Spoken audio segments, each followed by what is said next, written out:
أهلا بكم. حياة آمنة وبسيطة، هذا كان الحلم الوحيد للكرد الفيليين في زمن حكم الطاغية، لكن الواقع للأسف كان مليان بالألم والحزن والمعاناة. ضيوف حلقة اليوم هم أبو تحسين وشقيقته أم علي، اللي عانوا من التعذيب والتهجير القسري في زمن نظام البعث المجرم. كثير من عوائل الكرد الفيليين المهجرين قسريا في زمن نظام الطاغية صدام حسين بقوا في الجمهورية الإسلامية إلى يومنا هذا لسبب أو لآخر. لذلك سافرنا لطهران حتى نلتقي بهم ونلقي الضوء على بطولاتهم وتضحياتهم الكبيرة.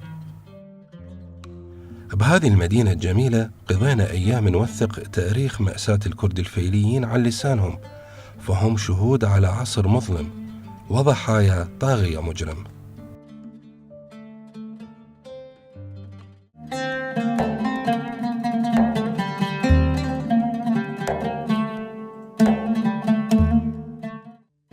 في تاريخ 21/12/1980 زار الشيطان، أقصد أزلام البعث طبعا، بيت أبو تحسين. هذا اليوم تغيرت به حياة العائلة للأبد. تم أخذهم للحجز، وهناك تعرفوا على أبرز أعداء الكرد الفيليين في فترة حكم النظام البائد، عبود. كنا قاعدين بالبيت والله، اجونا الجلاوزة مال صدام من البيت، يطلعونا من البيت، أنا وعائلتي ووالدي كلنا طلعونا، جابونا مركز الكرامة. من هناك دورة جابونا وين؟ كراج رقم 2 مال بغداد الجديدة. هناك والله بقينا شوية هناك، وهذا أكون نقيب عبود،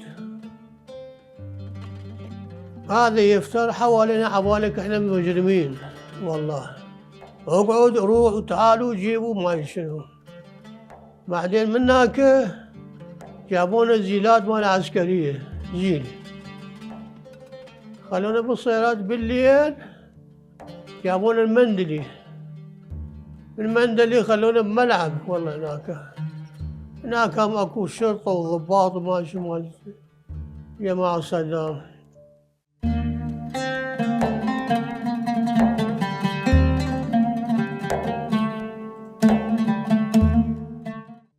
أم علي تتذكر كل تفاصيل اعتقالها مع عائلتها، تتذكر كل كلمة تلفظ بها أعوان الطاغية، تتذكر كذبهم وتهديدهم وتلفيقهم التهم للكرد الفيليين، وتتذكر جملة قالها عبود، جملة تبين حقد وكره نظام صدام المجرم للكرد الفيليين.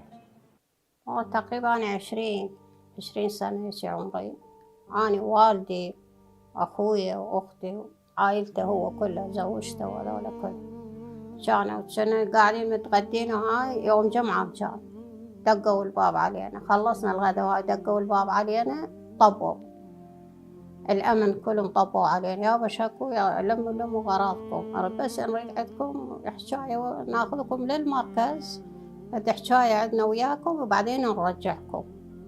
احنا ملمينا والجهال وما شنو، زوجته خطية رايحة للسوق، بعدين خطية هو راح ورا زوجته وما شنو، قولي اجت زوجته وابنه الكبير تحسن اجوي، بعدين قال يلا لموا غراضكم، لمينا ايام زين، ايام جمعة كان ابو والدي كانوا كلهم بالبيت، والله جابونا للمركز، يابا لموا ما سألوا من ابوي ومن هذا، بعدين ودونا هذا النقيب عبود ما ادري منو، قال يابا لزموا سرة اعطوا المستمسكات مالاتكم، كل واحد ظرف اعطوه، كل منو رئيس العائلة مالته يوقفون.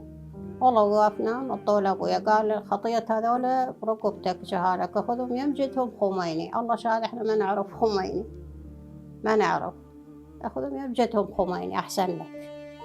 والله عذبوني الله شاهد.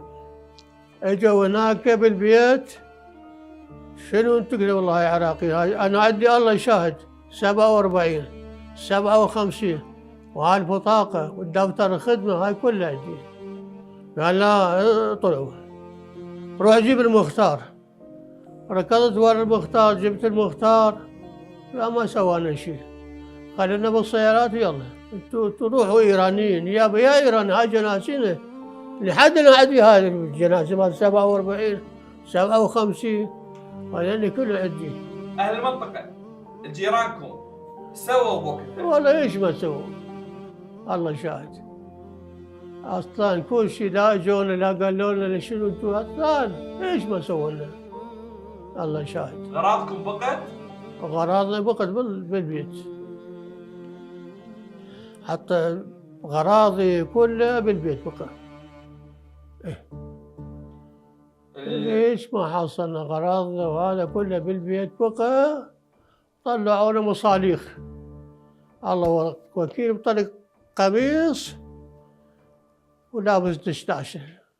كانوا اكو عوائل تسفرت قبلكم كنتوا خايفين؟ اي قبلنا حتى فلوسهم كانوا مطيهم، قرايبنا كانوا مسافرين وبعدين حكونا قال اعطوكم صدام اعطوكم كل واحد 100 دينار، هذاك الوقت 100 دينار. قال كل عائلة يعني كل نفر على راس العائلة كل عائلة 100 دينار اعطوكم. قلنا لا والله ما اعطونا، احنا ما اعطونا، سفرونا جابونا. سما دمنا الذي سفك ومن قد جار قد هلك، هذا الدم المسفوك ظلما قد نما، والصبح أشرق إن ذا شفق الدماء. شباب أودموا ومضوا، شهادتنا غدت فلكا، فلك من النور العظيم وراية وحما، مطر ليحيي الأرض من دمنا هما، وأهلينا بتهجير وموطننا لذاك بكى، يبكي على الفيل يترك بيته، والبيت يبكي باشتياق دائما.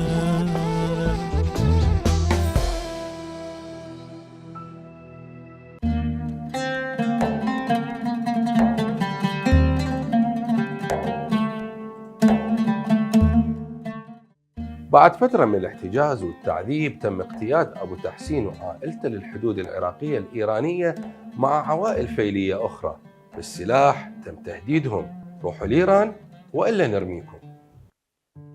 والله هناك هم عذبونا، هم يجيبوا ولا شنو، وكان هناك الليلة الصبح هم خلونا بالسيارات جابونا للحدود على حدود سومار.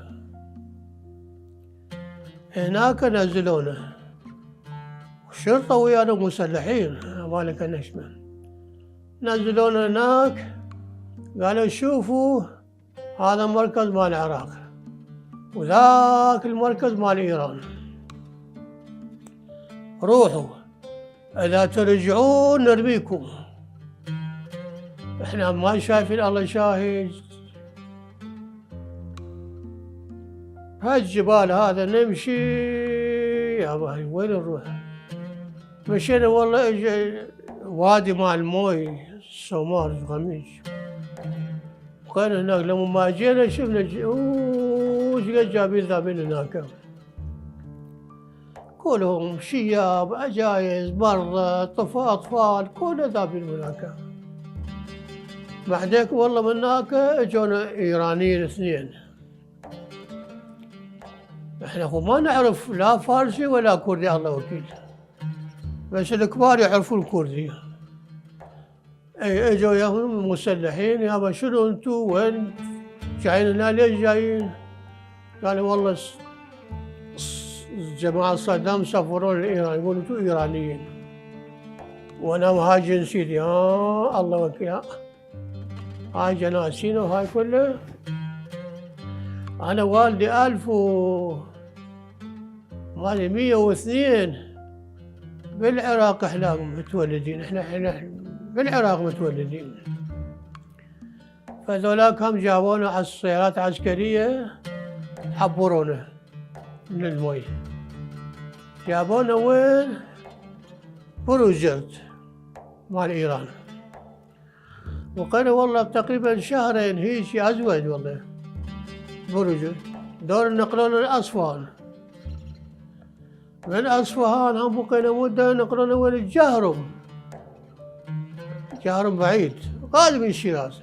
عائلتي أنا شدت، زوجت شتان، أبوي شان، ورضيعتي رضايع 2 كانت، واحدة توفت بعد، وجهالي 4 تحسين وياسين أسراء وحسام، ذولا كلنا مجموعة وذولا.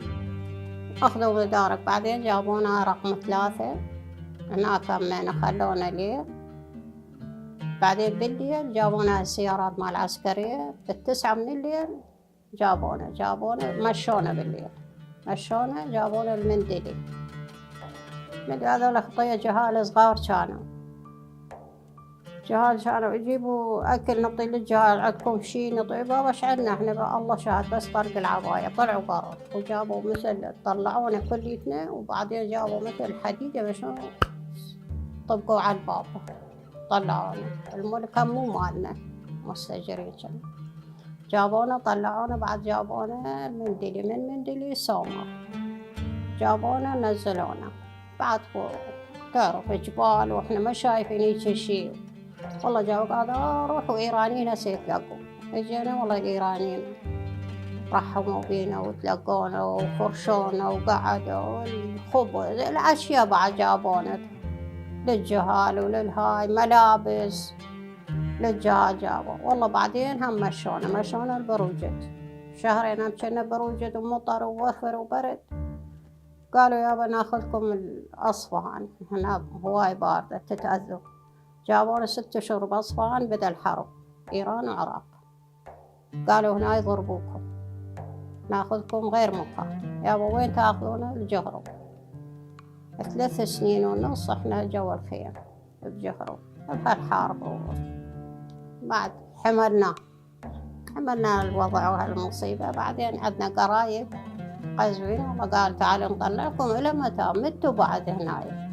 طلعونا بكفالة، أخذونا القزوين قرايبنا. بعد كم سنة بقزوين، أنا كنت ما متزوجة ذاك الوقت، مسافرونا. طلعت بليل وش طلعة، قالوا ما إلك رجعة، وفضت تنزل الدمعة لأن ما ضل دمع بيا. طلعت بليل وش طلعة، قالوا ما إلك رجعة، وفضت تنزل الدمعة لأن ما ضل دمع بيا. وكل شي في كل شي، وخلوا دمعتي برمشي. سلمى وكل شي في كل شي، وخلوا دمعتي برمشي. قالوا يلا روح امشي، اصولك مو عراقية. واذا عندي ذنب ذنبي، واذا عندي ذنب ذنبي، أهلك راد فيليا، أهلك راد فيليا.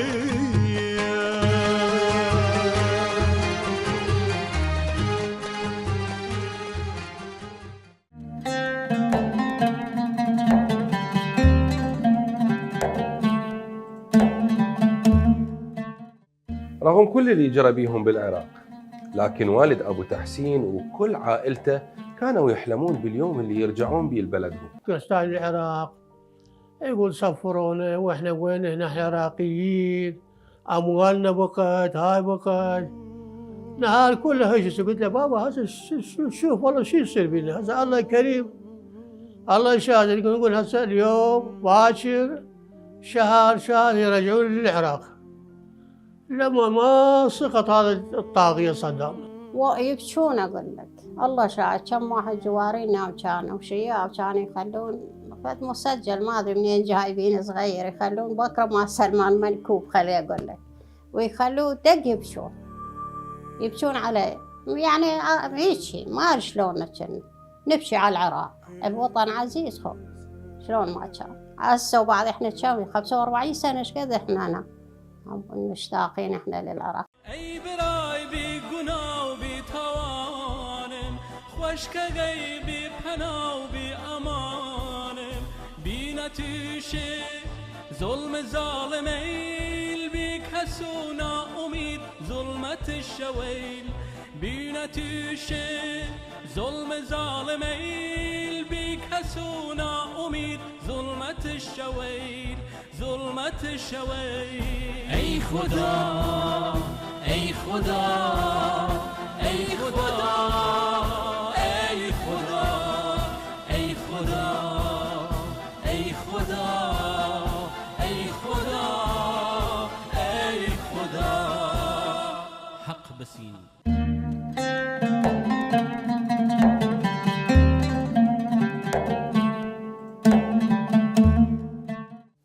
بعد سقوط الصنم مباشرة رجع أبو تحسين للعراق، وأول مكان توجه له هو مراقد الأئمة عليهم السلام. بالأردقة هناك طلعنا مظاهرات، الله يشاهد، فرحنا قلنا الحمد لله والشكر سقط هذا الطاغية، فكنت يرجعونا. شوفوا لحد الآن كل شيء ما سوينا شارنا. والله فرحنا عليه غير من سووه هنا. اكو شباب هنا تعالوا البستني والما شنو كله يوزوا الشكليت والهلاهل. اكو هنا عندنا حديقه، تعالوا شوف صار عيد وعرفات عندنا. قلنا ويش مات هذا خلصنا منه، العراق خلص منه. هسه اقول احنا هنا ايش سوى بالعالم، ظلم بالعالم، سوى بينا بعد. رحنا الزيارة نجف كربلاء بغداد، رحت عندي بيت عديلي كانوا هناك توفى الله يرحمه. نجف كربلاء رحنا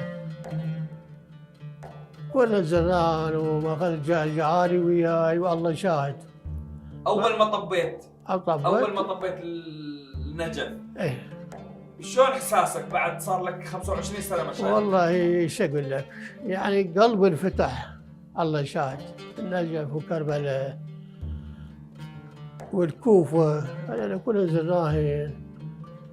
وجينا بعدين من رجعنا والطريق رمونا من هناك.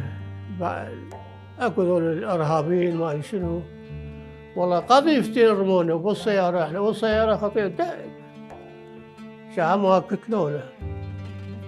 ورجعنا بعد للحدود شو اسمه للكوت، على الكوت كان يجي هناك بالديالة، جاي من جسد الديالة هم رمونا طق طق طق طلقات ورانا يعني يقتلونا. والله اجينا للكوت، من الكوت صعدنا للحدود، جابونا المهران نزلونا وراح سواق. هاي أولا وهي تالية. حصل صار لي اسبوعين انا بجنة بكربلاء بالنجف. والله نروح هناك حبايه ما نبلع، الله شاهد. وهنا دق حبوب نبلع، سكر بلعي، فشار بلعي، ما شنو.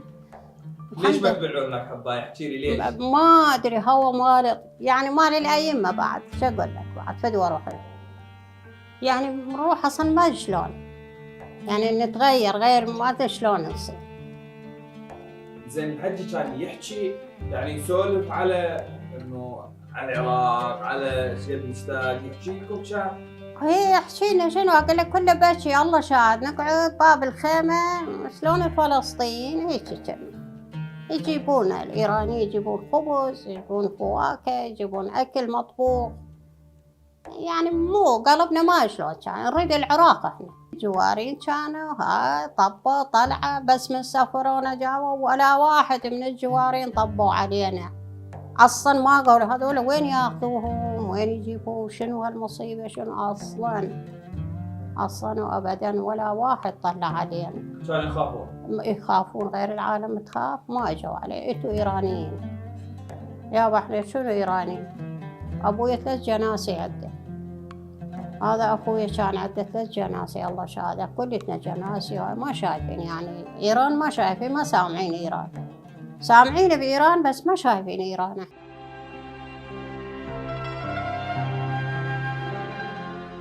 مالمان لبغداد زندگی فری شیرینی داشتیم.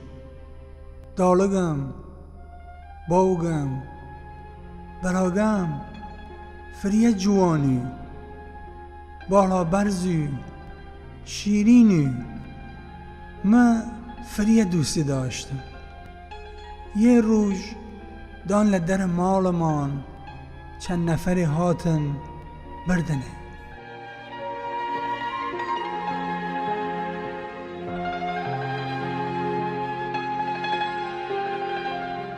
دالگم چوری، باوگم چوری، شو تا شوکی روش تا ایواره. اما مردم اگه براگم دی ناتو، باوگم پیر بی، دالگم و تپی خدا کریمه. اما انتظار هم باوگم هم دالگم پیر کرد. باوگم لدیوری براگم فریه گریس، دالگم و تپی خدا کریمه.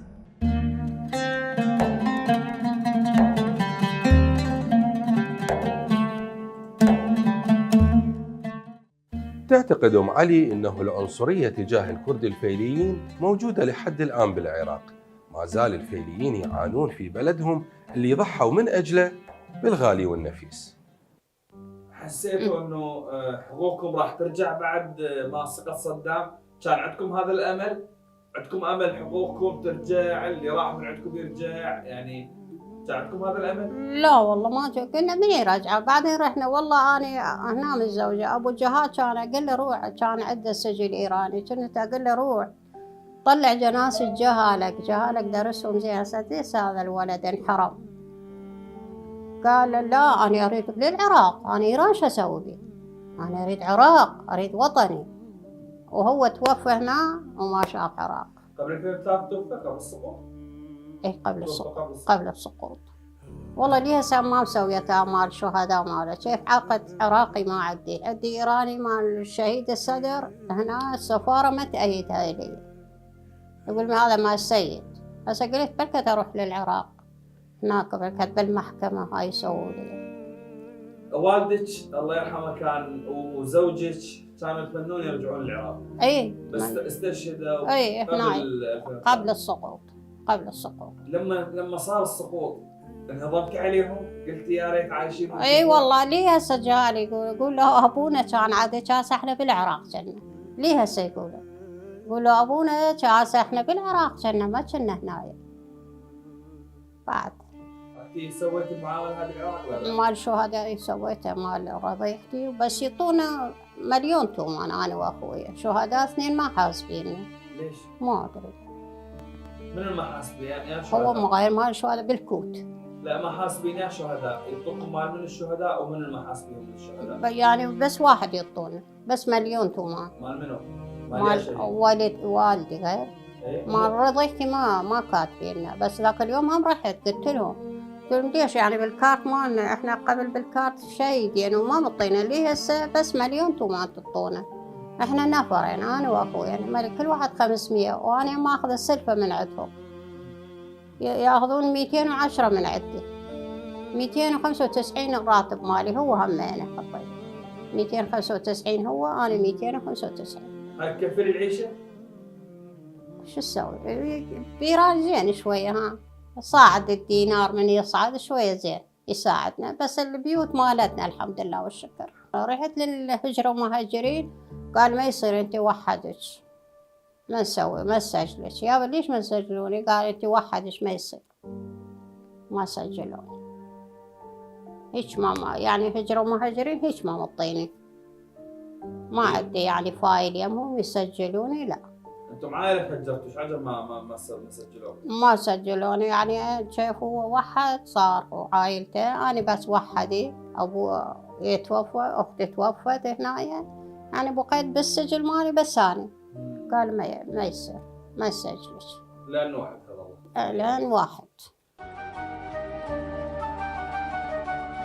أجيال بعد أجيال ما تنسي المأساة، نتذكر شعانينا ونتذكر اللي فات. أنا أسولف قصتي واحكي له مأساتي، عمي وأخويا اللي انعدم عدموا لي باباتي.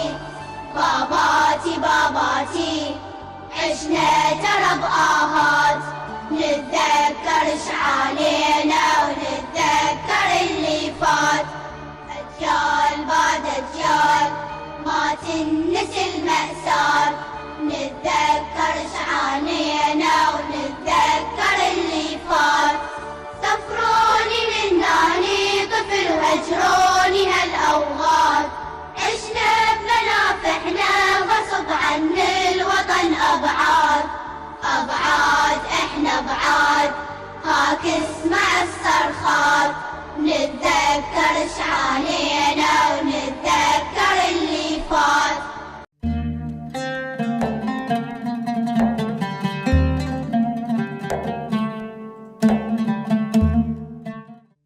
أملاك ومقتنيات عائلة أبو تحسين تم مصادرتها من قبل أزلام البعث بعد تهجيرهم، ولحد الآن ما حصل أبو تحسين على أي تعويض من الحكومات العراقية المتعاقبة بعد عام 2003. صوروا حتى قطعة الأرض اللي اشتراها والد أبو تحسين في مقابر النجف الأشرف حتى يندفن بيها، استولى عليها أحد الأشخاص. والله كل شيء ما أعطونا. أنا أحكي لك قصتي قبل، لا حقوق ولا شيء. تالي ما تالي أعطونا مال الشهداء. الشهداء عندي 2، رضيعتي ووالدي شهداء، أعطوني 200 كمان. هذا بعد كل شيء، لا محصل شيء ولا حقوق ولا ما شيء. أحكي لك صدق، والدي بالنجف اشترى قاع، الله شاهد، قاع اشترى ذاك الوقت 70 دينار، ذاك الوقت، من بيت الشيخ حمزة الدفان. هو هنا توفى، لا نجف ولا شيء. تالي ما تالي رحت أشوف القاع، أشوف دافنين بيه واحد. يابا يا حجي علي ما أدري شو اسمه هو. قلت له ليش دافنين هالقاع مالنا؟ قال لا أنتو هذا مو مالكم، مال فاو. قلت له بابا قاعنا وهذا عدنان بن شيخ حمزة. أوه هذا مال فاو. لا دور يقول مال ما أدري وين. قلت له صدق كذب، هذا مو حرام عليكم الميت. شو يقول شو الدنيا؟ حتى تعاركت وياي، رضيعتي مشانت وياي. الله يرحمه. قال لا انتم سفرتوا بعد ايرانيين. قام يحكي وياي فارسي وحقاده الله فارسي فوتبول. قلت له هسه انا عراقي لو انت عراقي. إيه؟ قلت له انت ايراني تحكي وياي فارسي، احكي وياي عربي. وبلا تالي ما تالي قلت هسه شو اسوي له؟ ماخذي دافنين بي. قلت له هذا حرام عليه، هذا الميت ليش تفنون؟ هذا القاع مال ابويا بصف اختي بالعراق الكبيره متوفيه، من دفناه قال انا بصف بنتي اريد هذا القاع، اشتريناه من عندهم وماخذين القاع مالتنا وعرق وطلع بالمقبره. قلنا لا يكتلونا، لو هالوقت كنا ناخذه للنجف نحطه بالقاع مال المشتري، ليش هسه يدفنون غير واحد فيه؟ الله شاهد رحت مو هالمرة مرت الله بيبيتي وخالي صف أمي جايين مخربين ماخذيهم، أمي دافنين جوا بيهم هم بعد القبر ما دافنين حاطين اسم غير واحد. رحت تحاركت ويا الشيخ حمزة الدفان مالهم، قلت له ليش هذول ميتين هنا ليش ماخذين شو حتى هنا انبوق صاير؟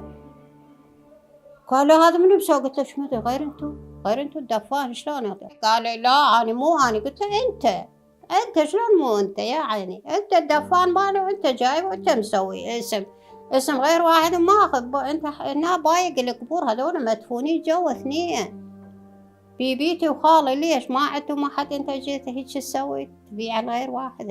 الله ما يقبلها. قلت له ايش قال لك؟ بعدين قال لا انا مو انا. قلت له لا من هو؟ ابويا ومو ابويا انت مسوي. اعطيته $100 قلت له هسه فلشه سوي لي اياه. والله المره رحت كان مسوي اسلامي مسوي اثنيناتهم مسوي.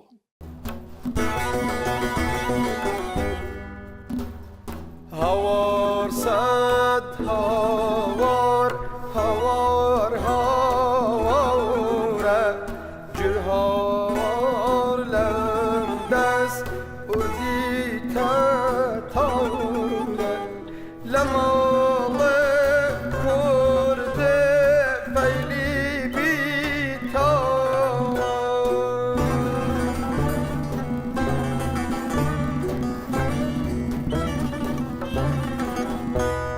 هوار لدست جور زور داره هوار لدست جور زور داره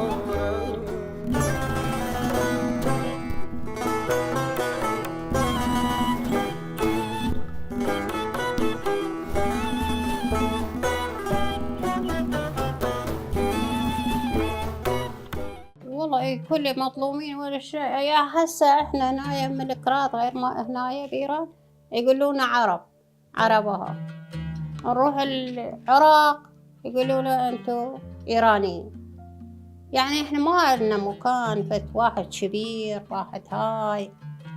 احنا الكراد مثلا ما عندنا يعني مثل التايهين حاجة ما شلون، ما عندنا واحد كبير مثلا هاي يقوموا بالواجب يقوموا بالهاي. يابا شكو ليش الكراد هيجي مظلومين محرومين من أشياء يعني هواية. 25,000 مش قد قتلوه الشباب كله والله ويانا كله 15 سنة 16 17. الأمهات ملخوا نفسهم شو كله قتلوهم. قبور جماعية كلهم راحوا. بس احنا كل سنة نسوي لهم يعني مال السنوية مالتهم بالحسينية نسويها نقوم بالواجب مالتهم. انت درستي محو الاميه بالاخير؟ اي لو باقيه بالعراق كان كملتي دراسه؟ كملت بس ليش ما عاد يعني هالقد اقرا وكذا شويه ها دقش. اجوا هنا بايران قالت تعي روحي قلت ما رحت. يعني ام زين شويه درسنا هناك حلوه كانت ايام حلوه كانوا طيبين اهل العراق؟ اي طيبين كانوا اصلا ما يعني ما يفرقون بين الكردي بين العربي. بعدين من جت هالمصيبه بعد كنا نروح بيت عمي اخو زوجته بالثوره نازلين.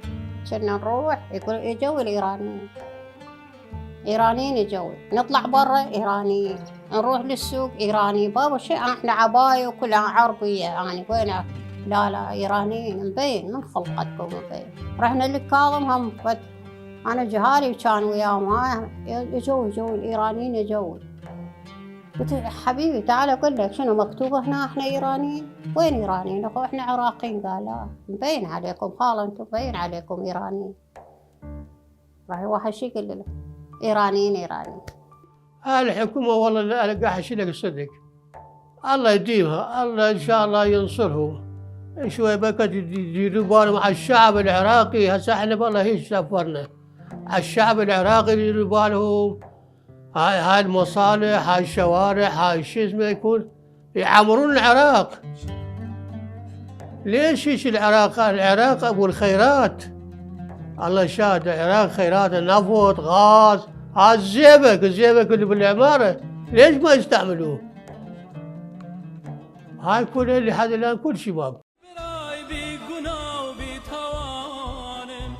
خوشک غیبی پناه بی امانم بی نتیشه ظلم ظالم ایل بی کسونا امید ظلمت شویل بی نتیشه ظلم ظالم ایل بی کسونا امید ظلمت شویل ظلمت شویل ای خدا ای خدا ای خدا ای خدا ای خدا ای خدا ای خدا ای خدا حق بسین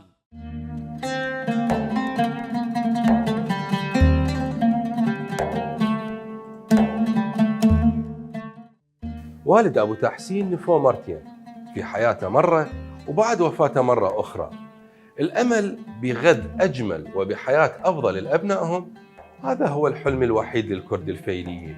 هذا الأمل حاربوا من أجله لأكثر من 4 عقود وما زالوا يحاربون. إلى اللقاء.